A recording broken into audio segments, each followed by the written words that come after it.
I'm Emily Scott, 34 years old, and I never thought my breaking point would come at my parents' 40th anniversary party. The moment I walked into that event, I had no idea how it would change everything. I'd paid for that event, an extravagant anniversary celebration, at the best restaurant in Austin, and for once, I hoped my family would finally see me. See me as more than the person who footed the bill for their every whim. I arrived with a $5,000 gift expensive, but I wanted it to be special. I put on my best face, brushed my hair carefully, and stepped into the upscale venue, my heart heavy but hopeful. But then my father had security escort me out, calling me a beggar. All of it hit me like a slap to the face. The shame, the betrayal. I thought it was a bad dream. I almost turned around and walked out, but I didn't. That night, I left quietly, only to make one of the most important decisions of my life. Before I can continue my story, take a moment to like the video and subscribe, but only if you genuinely enjoy what I do here. And while you're at it, leave a comment and let me know where you're tuning in from. I always love hearing about the places that connect with these stories. Now dim the lights, maybe turn on a fan for that soft background hum, and let's ease into tonight's journey together. I grew up in a family that seemed perfect on the surface. We were always dressed well, always at the right parties, always with the right friends. My mother, Elizabeth, was the queen of social gatherings, and my father, Richard, was a successful businessman admired by his peers. Everything about our life seemed polished, immaculate, and flawless. But behind the walls of our sprawling home in the suburbs, things weren't as they appeared. I was the middle child. Heather, my older sister, was the beautiful one. She had that golden sunshine glow, the one everyone adored. Her accomplishments were always celebrated, whether she got into an Ivy League school or bought a new car. My parents threw grand celebrations. Eric, my younger brother, was the troublemaker, the spoiled one. Nothing was ever his fault. Despite his constant failures in school or his inability to hold a job, my parents always swept in to save him. But me, I was just Emily, the responsible one, the quiet one. I did everything right. My parents never celebrated my achievements, not really. When I graduated from college with honors, they didn't even show up. They were too busy helping Eric move into his new apartment. But I didn't mind, or at least I told myself I didn't. I had a goal. I was going to prove myself in the world, make my own success, and maybe then they'd see me. But that was the lie I'd told myself for years. The truth, they didn't need to see me. They only needed me when they needed money. As the years passed, I became the family's go-to ATM, but it wasn't always like this. In the beginning, it felt more like a gesture of love, a way to support my parents when they hit rough patches. When I was younger, I didn't realize the underlying pattern. They never truly needed my help. They were just using me. My mother, with her soft, pleading voice, would call and say, "Sweetheart, we're struggling with the mortgage. Could you help us out for just a couple of months?" I said yes, of course. After all, what else was I supposed to do? I didn't want to be the one who didn't help. At first, the requests were reasonable money for groceries, a little extra to cover bills. It was hard for me to say no, knowing how difficult things were. And even though my own salary as a financial advisor in Austin was growing, it didn't feel like I was truly making it. I thought if I could just help my family get back on their feet, everything would be okay. I'd feel like part of something. I would belong. But with every small favor I did for them, the demands grew. My father had always been the breadwinner, but his business ventures slowed down, so he asked for more. My mother, had this way of turning everything into a crisis. One month, she needed help covering the bills. Another, Eric needed money to fix his car. Then there was Heather's wedding, which turned into a financial nightmare of extravagant expenses. I remember when she asked me to help with the bridal party. "Don't worry about the cost, Emily," she'd said. "This is a once-in-a-lifetime event. You don't want to ruin my big day, do you?" I didn't want to be the bad sister. I couldn't be the one to ruin her wedding. So I went ahead and paid. I paid for the bachelorette party in Vegas, the wedding dress, the flowers. By the end, I had no savings left. But it was worth it, right? After all, family should come first. I thought that's how it was supposed to work. Except it didn't. It never did. Every time I did something for them, it was never enough. The more I gave, the more they expected. Eventually, my bank account became their safety net, and I became invisible in their eyes, except when they needed something. And I started to wonder, did they even see me anymore? Or was I just a source of income? I was starting to get tired. It was around the time I hit 30 that the calls started coming in more frequently. I'd built my own financial advisory practice by then specializing in tech investments, and my salary had more than tripled. But with the growth in my career came an undeniable shift in my family's behavior. My mother's voice, always sweet and laced with concern, now carried an undercurrent of expectation. "Emily, darling, your father and I are struggling with the mortgage. Could you just help out for this month? We'll pay you back, of course." I didn't hesitate. What else was I going to do? They were my parents. I should help, right? I didn't think twice before wiring the money. But then the next month came, and the next, and the next. The requests grew bigger, more demanding, and more frequent. Soon it wasn't just about mortgages. It was about covering unexpected medical bills, fixing the car, or funding yet another business venture of Eric's that was destined to fail. I was stuck in this cycle, and the more I gave, the more I felt like I was suffocating under the weight of their needs. One day, Eric called me. He had a new idea, his next big thing, a food truck. "I need seed money, Em. Just this once, I promise I'll make it work." He said the same thing last time, and the time before that. But I couldn't say no to him. I never could. He was my baby brother, after all. And so I handed over more money, pushing my own needs aside in the name of family. But I didn't stop there. No, I went on to fund Eric's second and third failed ventures, including his disastrous attempt to launch an app and then a coffee shop he quickly abandoned when it no longer suited him. Each time I hoped that this time it would be different. And Heather, don't get me started on Heather. She was always the golden child, the one who never had to worry about money. When she got married, my mother had one request. "Please, Emily, help with the wedding. You know how important this is, and remember your sister only gets married once." It was a guilt trip that worked every time. Even though I was already stretched thin, I helped. I helped with the wedding costs, the honeymoon, and even her home renovations after she got back. I had started to lose myself in their expectations. My friends tried to warn me. They'd say things like, "Emily, they're taking advantage of you. This isn't right." But I pushed them away. I thought if I just did enough, they'd notice me. They'd see how much I was sacrificing. They'd realize how much I loved them. But they didn't. They never did. Instead, the requests kept coming, and the weight of it all began to crush me. By the time my parents' 40th anniversary rolled around, I was drowning. I was paying for their mortgage, Eric's third failed business, Heather's constant demands, and yet it felt like it wasn't enough. It never was. Every request, no matter how big or small, came wrapped in a pretty bow of guilt and obligation. "We've always supported you, Emily. You can't turn your back on your family now." My mother's voice was always so soothing, so convincing. I had spent my entire life trying to earn my family's love, trying to show them that I was worth something. But no matter how hard I worked, no matter how much I gave, the recognition never came. The truth was, I was their lifeline. When they needed something, they knew exactly where to turn. And when I needed them, well, I was lucky if they even noticed. The final straw came when I went to my therapist, Dr. Chin, who had been my support for a while. She looked at me one day and asked Emily, "Why do you think they don't see what you're doing for them?" I didn't know. I didn't have an answer. All I knew was that I felt like a failure.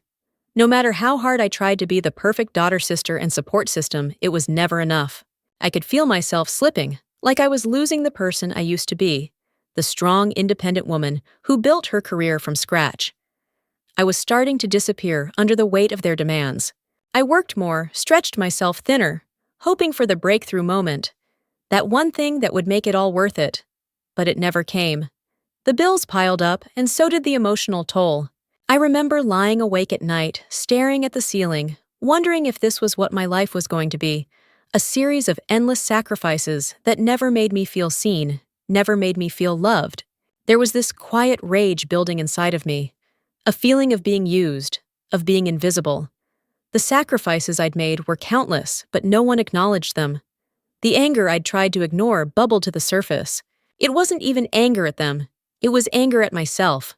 Why had I let this happen? Why hadn't I stood up for myself? The moment that changed everything came unexpectedly. I was sitting at home, scrolling through social media, when I saw photos of Heather and Eric laughing on a luxury trip to Europe paid for, of course, by me. The caption read, family fun, and we couldn't be happier. That was it. The betrayal hit me like a punch to the gut. I'd funded their vacation, I'd paid for everything, and yet they were making it seem like they'd done it all on their own. I wasn't even invited. I had no place in their lives except as an ATM. It wasn't just the money. It was the recognition I'd never received. The acknowledgment that I was seen. My family had treated me as nothing more than a resource, a means to an end. And the worst part was I had allowed it. But not anymore. I had finally reached my breaking point, but I didn't know it yet. Not until that night. My parents' 40th anniversary party was supposed to be the one time when they saw me. The one time when all the money, all the years of giving would matter. I had been part of the planning process, helping my mother pick out the venue, the catering, the decorations. I paid them $18,000 deposit myself, convinced that this would be the moment they'd realize how much I'd sacrificed for them. I walked into the venue confident and hopeful. The guests were already mingling glasses of champagne in hand. I was dressed in a sleek black Valentino, my hair perfectly styled, a genuine smile plastered on my face. I thought, this is it. Tonight I belong. Tonight I'll finally be seen. But as soon as I walked into the room, everything started to unravel. My mother, dressed in a glamorous silver gown, spotted me and stiffened. She quickly turned to my father, whispering something in his ear. I tried to ignore the unease that crept over me. I had spent hours getting ready for this moment, so I refused to let my worries ruin it. Then a hostess approached me. "Good evening, I'm here for the Morgan anniversary celebration," I said with a polite smile. She glanced down at her list and raised an eyebrow. "I'm sorry I don't see your name on the guest list." A cold wave washed over me. There must be some mistake. "I'm Richard and Elizabeth's daughter," I said, trying to stay calm. She checked again, her face hardening. "I'm afraid your name isn't listed. Let me check with the event coordinator." My chest tightened. This was my party, my gift to them. How could they have forgotten me? As I stood in the lobby, I saw more of my family arriving. Heather, her husband, and their 2 kids, dressed in designer outfits, completely unaware of my growing panic, swept past me, without even acknowledging my presence. My heart sank, but I tried to keep my composure. "They're just busy. Maybe they'll realize I'm here soon." Eric showed up next, with his new girlfriend on his arm. He glanced at me, his face flushing with the slightest hint of embarrassment, before quickly looking away and walking inside. I was standing there alone in the marble lobby, clutching the $5 gift box like a shield. Finally, after what felt like an eternity, the event coordinator came out to speak with me. She was polite but distant. "Miss Scott, I understand there's some confusion. Your name is not on the approved guest list." I was numb, trying to process her words. "What do you mean?" I asked, my voice shaking. "I paid for this event. This is for my parents' anniversary." Her response was soft but firm. "Yes, we have record of the deposit, but the final guest list was approved by Mr. and Mrs. Morgan personally. You're not on it." I stood there stunned. How could they do this? I had been excluded, the person who made this all happen, and I wasn't even allowed inside. "Can I speak to my parents?" I asked, my voice barely a whisper. She nodded and disappeared through the door. I stood in the lobby, my mind spinning, as I watched my family celebrate behind closed doors. I could hear their laughter, the clinking of glasses. I felt like an intruder in my own life. When my parents finally emerged, I was ready to demand answers. But instead, my mother's cold look made my stomach turn. She was dressed to the nines, a perfect vision of what everyone thought our family was. My father, holding a champagne flute, looked as if he couldn't be bothered. "What are you doing here?" my mother asked, her voice low, barely masking her irritation. "I paid for this party. It's my gift to you," I said, my voice trembling, despite my best efforts to keep it steady. "Sweetheart," my father cut in, glancing around nervously. "This is a family-only event." I felt a chill run through me. I wasn't family enough to be invited to my own celebration. "I am family," I said, my words faltering as the reality sank in.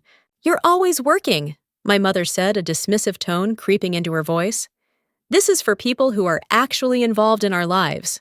I held out the gift box, trembling, but my mother didn't even look at it. "Send it later," she said, her voice flat. I stood there, shocked, the pain in my chest growing unbearable. How can I not be welcome at my own party? Before I could get another word out, my father waved a security guard over. Please remove this woman, he said, his voice icy. She's disturbing our event. The security guard stepped forward, his eyes filled with pity. I couldn't believe it. I wasn't just ignored. I was being thrown out. Get this beggar out of here, my father said, his words slicing through the air like a knife. I stood frozen for a moment, and then the security guard gently led me toward the exit. I couldn't speak. I was too humiliated, too crushed. I felt like I was floating in a fog as the world around me spun. The ride home was a blur. I couldn't focus on the road. Everything was spinning my heart heavy with humiliation. The worst part wasn't just being thrown out of the party. It was that the moment my father called me a beggar, I knew deep down that everything I had ever done for them, everything I had sacrificed, meant nothing. I had been nothing more than a tool, a source of financial security, and when I stopped being useful, I was discarded. When I got home, I sat in my car for what felt like hours. The anger was bubbling inside me, but so was something else, a quiet realization that I had to stop.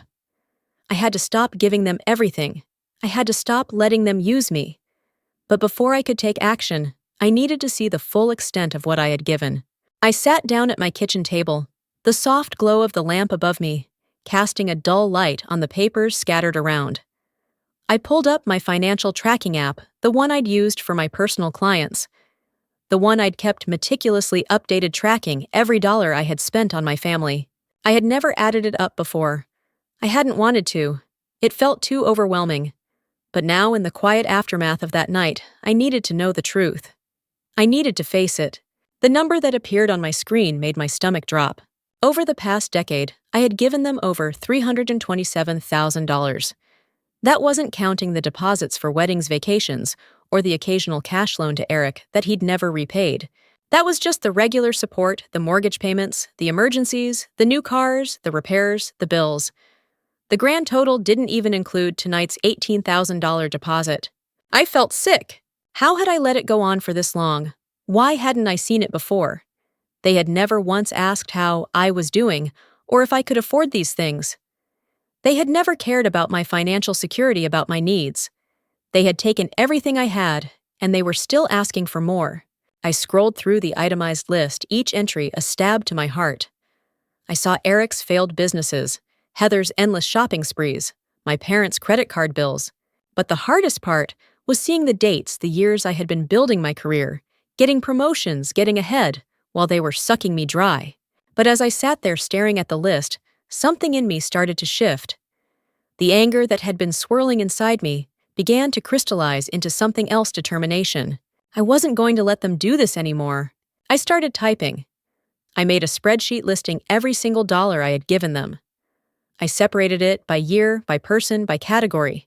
The financial toll was staggering, but even more staggering was the emotional cost. The years of resentment that had built up, the guilt trips, the manipulation. And then I realized something. For all the sacrifices I had made, for all the money I had given my family, had never once acknowledged what I had done. They had never once told me they appreciated me. They had never once offered to help me when I needed it. And that was the moment the last bit of loyalty I had toward them finally broke. I wasn't just going to stop giving. I was going to make sure they knew exactly how much they had taken from me.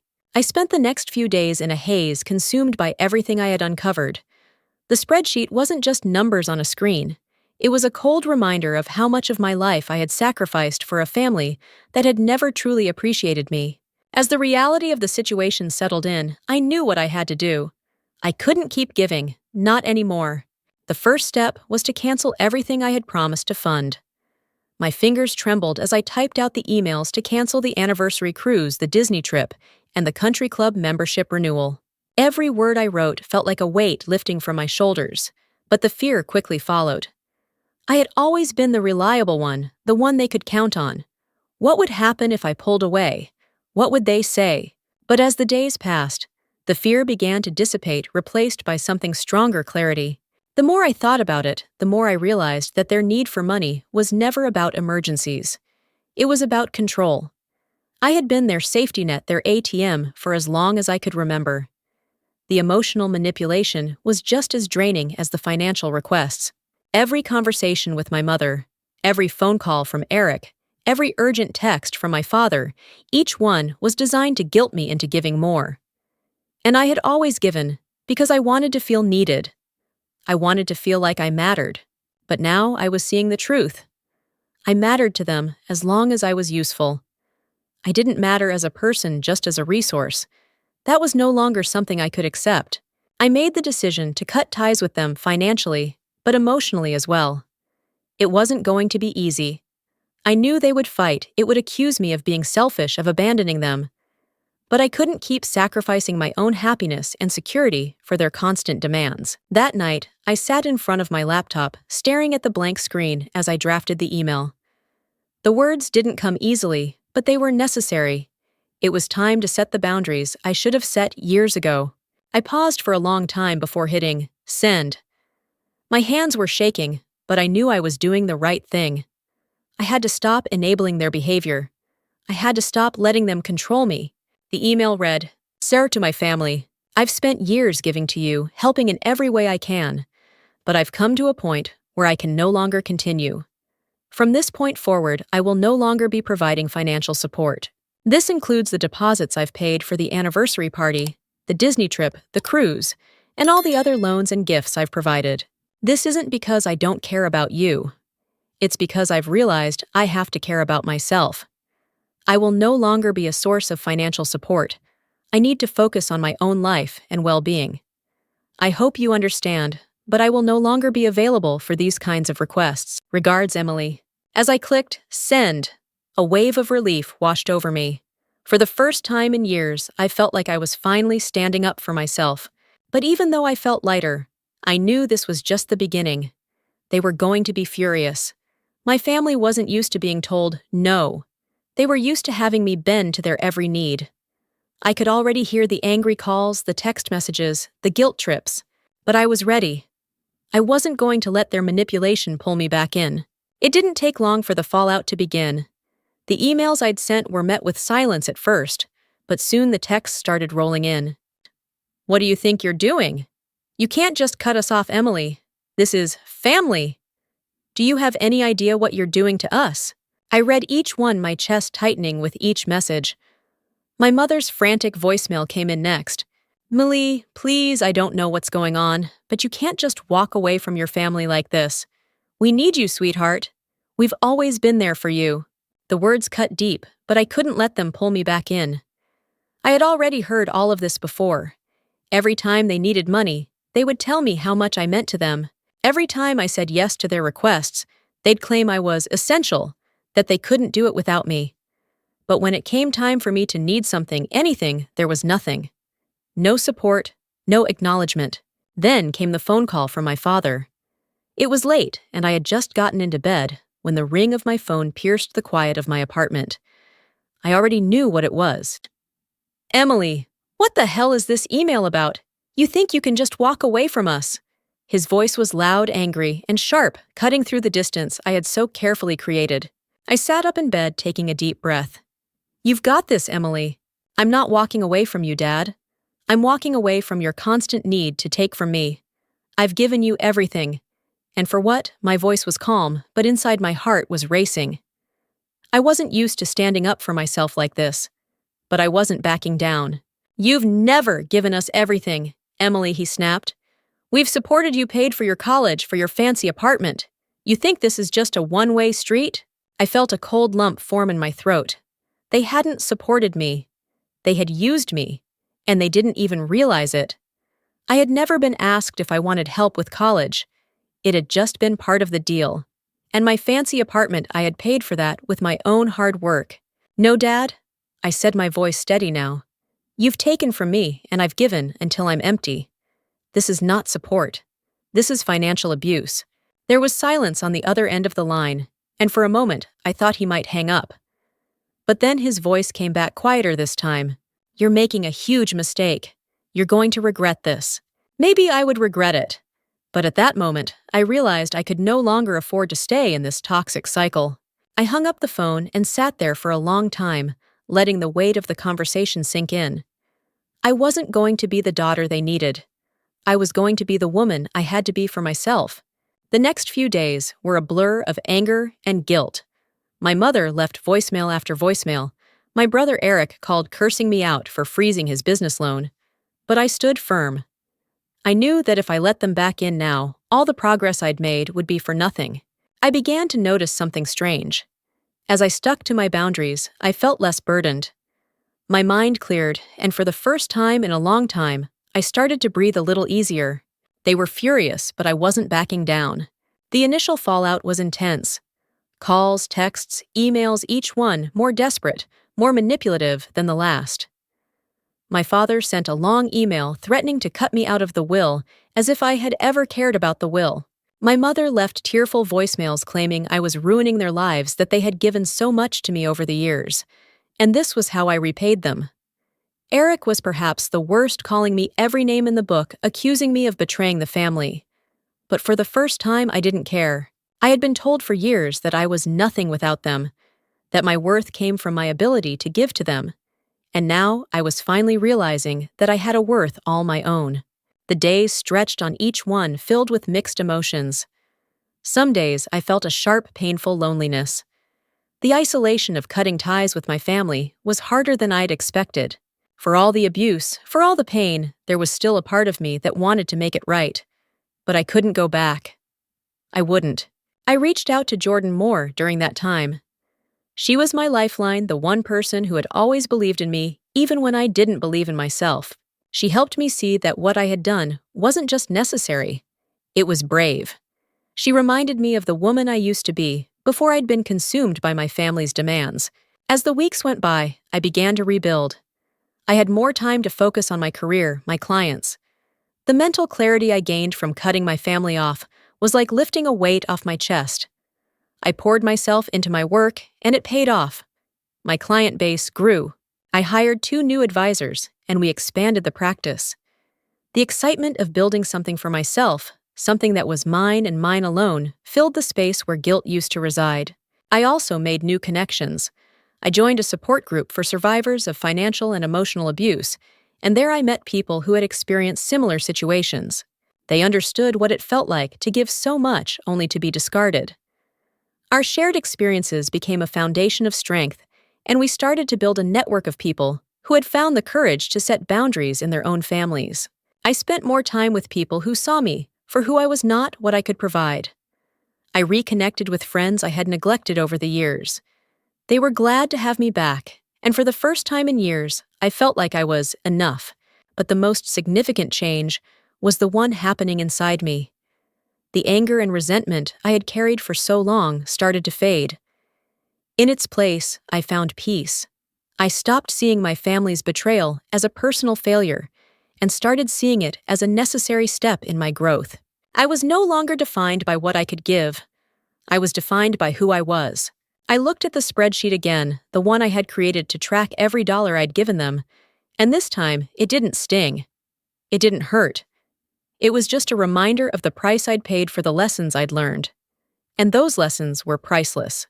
But there were still moments. Times when I missed them. Times when I wondered if I was doing the right thing. Would they ever come around? Would I ever have a relationship with them again? I didn't have answers, but I did have boundaries. And that made all the difference. The holidays came, and for the first time, I felt a deep sense of peace. It wasn't just because I had finally taken control of my life. It was because I had let go of the one thing that had been holding me back for years, the desperate need for my family's approval. For so long, I had tried to mold myself into what they wanted, tried to be the daughter they demanded, the sister they expected, the person who gave and gave until there was nothing left. But now I was myself. A woman who had learned to say no. A woman who was building her life on her own terms, not on the expectations of others. I hosted a Friendsgiving dinner that year, something I had never done before. I'd always avoided hosting family gatherings in the past, partly because of the pressure, but mostly because I had never felt like I belonged at my own table. But this year was different. This year it was my choice. The guests were my chosen family, Jordan, of course, but also my support group friends, Alana, Desiree, and Thomas, who had all become my pillars of strength. My colleagues, too, who had become friends over the years. The air was light with laughter, the smell of turkey and stuffing filling the apartment. I felt warmth not just from the food, but from the connections around me, connections that were real, that were based on respect, not obligation. Later, after the last dish was cleared and everyone had gone home, I sat alone in the dim light of the living room. The quiet felt different now. It wasn't empty or lonely, it was peaceful. And that's when it hit me, this was the life I had fought for. This was the life I had been denying myself for so long.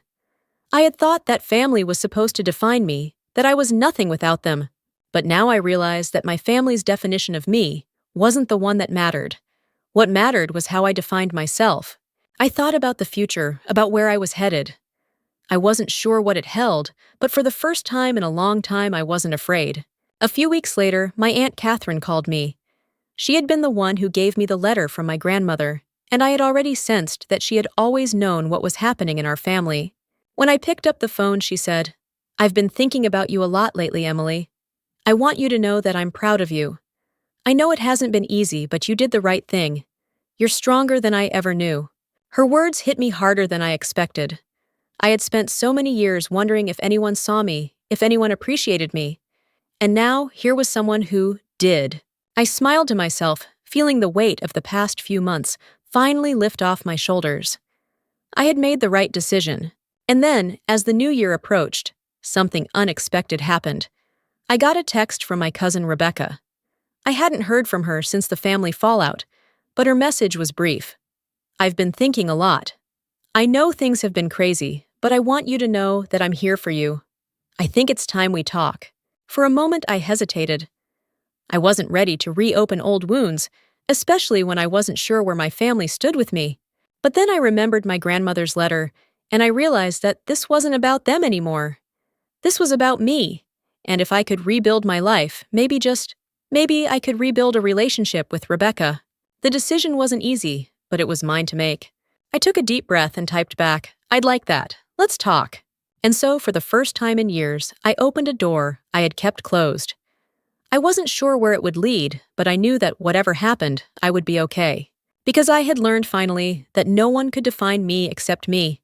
And I wasn't going to let anyone take that from me again. Have you ever had to choose yourself over people who kept taking without ever giving back? If this story resonates with you, I want to hear your story. Drop it in the comments. Your words might be exactly what someone else needs to see today. If you felt something from Emily's journey, whether it was the betrayal, the strength, or the healing, please take a moment to like this video, subscribe, and share it with someone who might need to hear it. Let this be a reminder, your worth is not defined by what you give to others. It's defined by how fully you choose to live for yourself. Boundaries aren't selfish. They're survival and freedom. It starts the moment you stop asking for permission. Thank you for listening. Wherever you are, I'm proud of you for being here.